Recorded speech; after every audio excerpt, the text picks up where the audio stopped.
Oi, gente, tudo bem com vocês? Aqui quem fala é a Daniela do canal Menina dos Teus Olhos. Eu tô aqui mais uma vez para a gente estar compartilhando a palavra de Deus e comentando sobre ela, né, gente? Hoje a gente vai estar no nosso ato de fé número 6, que é o ato de compartilhar e acreditar que a palavra é viva, é real e é eficaz, que ela cumpre o propósito que ela veio fazer. Os tópicos que a gente vai ver hoje são: Satanás tenta Jesus no deserto. João Batista declara qual é a sua missão na terra. João Batista proclama Jesus como o Messias, tão esperado pelos judeus, né? Pelo povo de Abraão, de Isaac e de Jacó. Então vamos lá ver. Nosso primeiro tópico é: Satanás tenta Jesus no deserto. Tá no livro de Marcos, no versículo 1, no capítulo 1, no versículo 12. E o Espírito o impeliu imediatamente a ir ao deserto. Assim, ele ficou no deserto por 40 dias e foi tentado por Satanás. Ele estava com os animais selvagens, mas os anjos o serviam e o guardavam. Logo após o Senhor Jesus ter sido batizado por João Batista e o Espírito do Senhor Jeová ter descido sobre ele para que João Batista visse, para que se cumprisse a promessa de Deus, que aquele que João Batista visse, o Espírito descendo sobre, permanecendo, aquele era o Messias, aquele ia ter poder para batizar com o Espírito Santo, e não somente no Espírito Santo, como João batizava, para arrependimento de pecado. Jesus logo foi levado pelo Espírito Santo para o deserto, né? Onde ele ficou 40 dias e 40 noites sendo tentado por Satanás. Quem não sabe quem é Satanás, é um anjo que se rebelou contra a vontade e contra o governo de Jeová, depois de tê-lo servido com integridade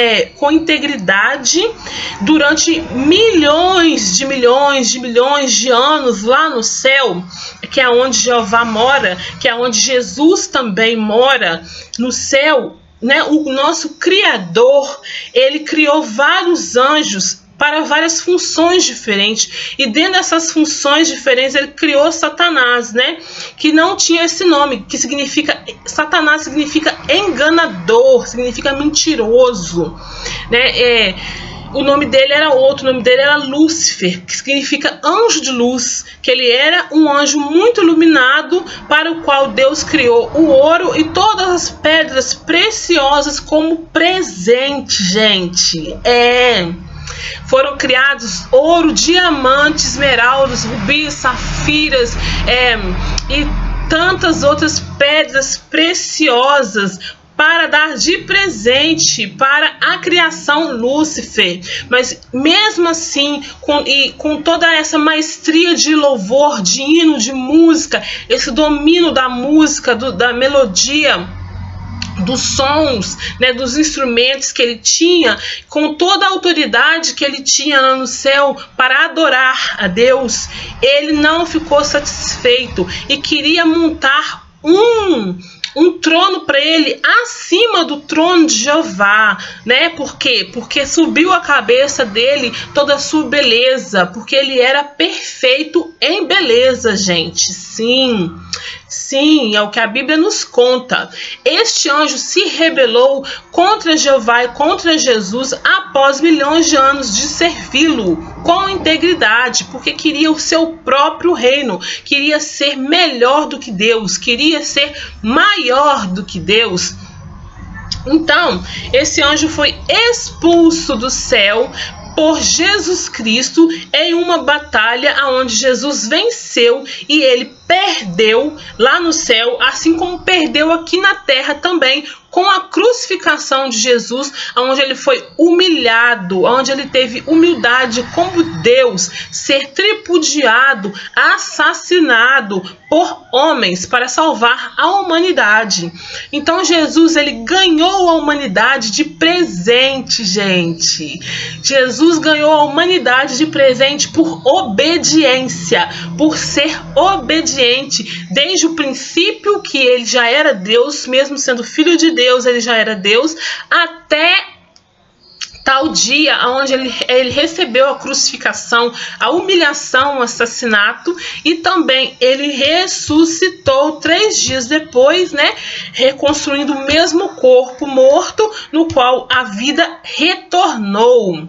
Ali Jesus venceu a morte, venceu todo o inferno, Satanás com todas as hierarquias de anjos que foram expulsas com ele do céu e passaram a servi-lo aqui na terra para destruir a humanidade.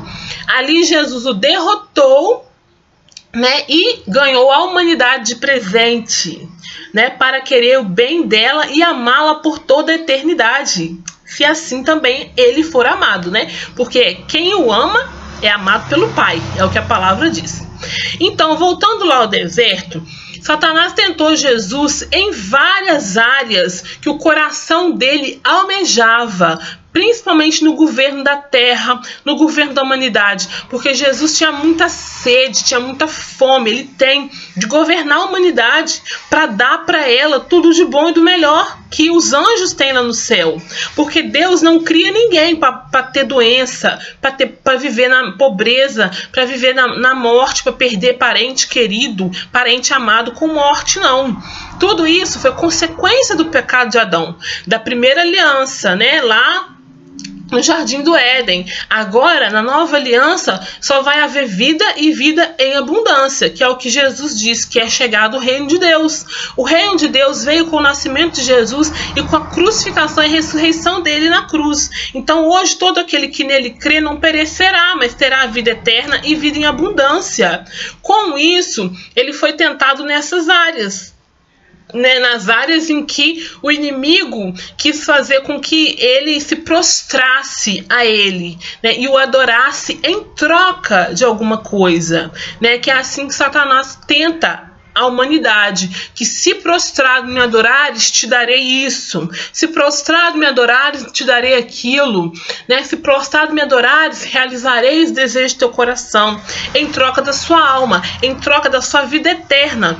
Não, a gente tem que falar igual Jesus falou, usar a palavra, combater com a palavra, combater o bom combate da fé na palavra contra Satanás, porque ele é um anjo caído, um anjo rebelde, um anjo expulso do céu. Ele conhece perfeitamente a palavra, conhece perfeitamente o caráter de Deus, o que Deus gosta, o que Deus não gosta, se Deus aprova ou não e as consequências da desobediência. Então ele ilude a humanidade falando que se prostrado me adorares, realizarei os desejos do seu coração.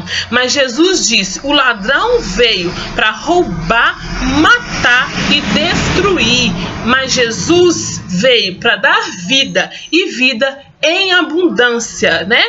Logo, logo o Senhor Jesus vai estar voltando, vai estar acabando com esse governo de Satanás na terra, e nós iremos viver a nossa vida em abundância prometida para ele, onde não haverá choro, não haverá dor, não haverá morte, não haverá pobreza, e sim um reino de amor e igualdade.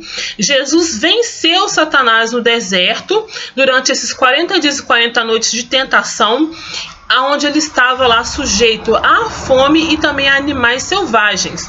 Logo após todas essas tentações que ele passou, né, que foi de oferecer o governo da humanidade, que foi de prostrado me adorares, que foi também de provar a Deus, né? Se tu és filho de Deus, mande que essas pedras se tornem pães para matar sua fome, uma necessidade física. Quem já passou fome sabe que não é fácil, né? É uma tentação muito grande você ter todo o poder de criar todo tipo de comida maravilhosa para se satisfazer e não poder. Por quê?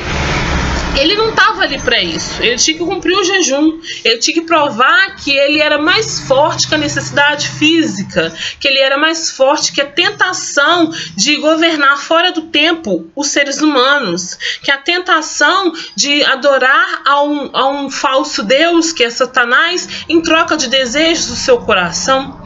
Então, ele venceu a tentação dos 40 dias e 40 noites no deserto, e logo em seguida os anjos do Senhor desceram do céu, né, e serviram a ele, né, para a sua alimentação, porque ele estava encarnado num corpo cheio de necessidades físicas, né, que é aquilo que o torna tão especial, um Deus encarnado homem, um Deus feito homem, que passou por todas as tentações que alguém pode passar, como carne, como sangue, como osso, e venceu, para a glória do Espírito Santo, para a glória da palavra e por amor ao Pai, que é Jeová, e por amor à humanidade, porque se ele tivesse falhado ali, todos nós pereceríamos. Assim como nós perecemos muita coisa até hoje, porque Adão errou, se Jesus tivesse errado, maior seria o nosso perecimento, e seria um perecimento eterno. Aí sim, a vida seria como todo mundo fala, né? Quem não tem fé em Deus, quem não tem fé na vida eterna, quem não tem fé na ressurreição, fala assim: a vida é um momento, nós temos que curtir o momento, porque morreu aqui, acabou tudo. Aí ia ser assim, morreu aqui, acabou tudo. É assim que ia ser, se Jesus tivesse falhado. Mas como Jesus não falhou e permaneceu santo, santo, santo, em obedecer o Pai e cumprir o plano da crucificação e da ressurreição, a vida não é só um momento. A vida não acaba aqui. A vida é eterna para aquele que crê em Jesus, e o Jesus está voltando para governar a humanidade, porque ele ganhou de presente a humanidade para amá-la e cuidá-la, e ele vai buscar o que é dele. Então, gente, esse foi o nosso primeiro tópico, né? O próximo tópico é: João Batista declara sua missão, que está em João, no capítulo 1, de 19 a 28. João 1, de 19 a 28. Aqui eu não vou ler tudo, tá, gente? Só o principal. Mas vocês leem aí, por favor, porque eu já li. Capítulo 1, versículo 19. Este é o testemunho que João deu quando os judeus enviaram sacerdotes e levitas de Jerusalém para lhe perguntar: quem é você? Ele não se recusou a responder. De fato, ele admitiu: eu não sou Cristo. Eu não sou o Messias. Eu não sou enviado para salvar a humanidade. Então, quem é você? Ele respondeu, eu sou a voz de alguém clamando no deserto: por favor, endireitem seus caminhos, arrependam-se dos seus pecados, conforme disse o profeta Isaías, né? Porque Jesus está vindo, porque Jesus está voltando. Os que tinham sido enviados eram os fariseus. Perguntaram-lhe ainda: então por que você batiza se você não é o Messias, se você não é Elias e se você não é profeta? Eu estava pensando que era a reencarnação de Elias, né? Reencarnação não existe segundo a Bíblia. João lhes respondeu: eu batizo com a água, mas entre vocês existe um que vocês não conhecem, aquele que vem atrás de mim. E eu não sou digno de desamarrar nem o cordão das suas sandálias. Essas coisas ocorreram em Betânia, do outro lado do Jordão. Então, os fariseus prenderam Jesus para uma interrogação. Porque os fariseus prenderam João Batista para uma interrogação. Porque João Batista tinha muitos seguidores, tinha milhares de seguidores. E aquela multidão só ia aumentando. E eles queriam saber quem era João Batista. Por que aquela multidão seguia? Por que ele batizava, se ele falava que ele não era o Messias que os judeus esperavam para salvar a humanidade? Ele batizava para poder anunciar a vinda de Jesus, que aquele que havia de vir, o Messias, né, estava próximo e que a gente tinha que se preparar para recebê-lo. O outro tópico é João Batista proclama Jesus como um Messias. João ainda não havia declarado para a cidade que Jesus era o Messias. Ele ainda não tinha revelado que o Messias já tinha vindo, que o Messias tão esperado pelos judeus por milhares de anos havia chegado. E agora ele vai proclamar isso lá. Vamos ver. Evangelho de João, no capítulo 1, de 29 a 34. No dia seguinte, ele viu que Jesus vinha ao seu encontro e disse: Vejam o Cordeiro de Deus que tira o pecado do mundo. Este é aquele a respeito de quem eu disse: Atrás de mim vem um homem que avançou na minha frente, pois existia antes de mim e eu mesmo não o conhecia. Mas foi por essa razão que eu vim batizando em água, para que ele se tornasse conhecido em Israel.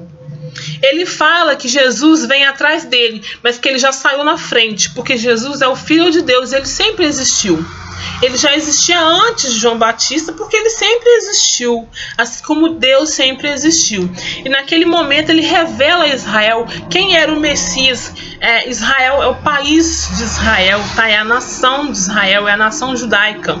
Revela que o Messias era Jesus e que ali haveria a salvação para as almas, né, do povo judaico, né, e também daqueles que fazem a nova aliança, que é o novo pacto com Jesus, aceitando ele como Senhor e Salvador da sua vida.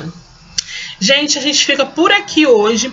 Curte, compartilha, se inscreve para que nosso canal possa ganhar muitas pessoas para poder entender quem é o nosso Rei Jesus, entender que ele está voltando e que o governo dele está chegando sobre nós, graças a Deus. Beijo, beijo, beijo e até mais.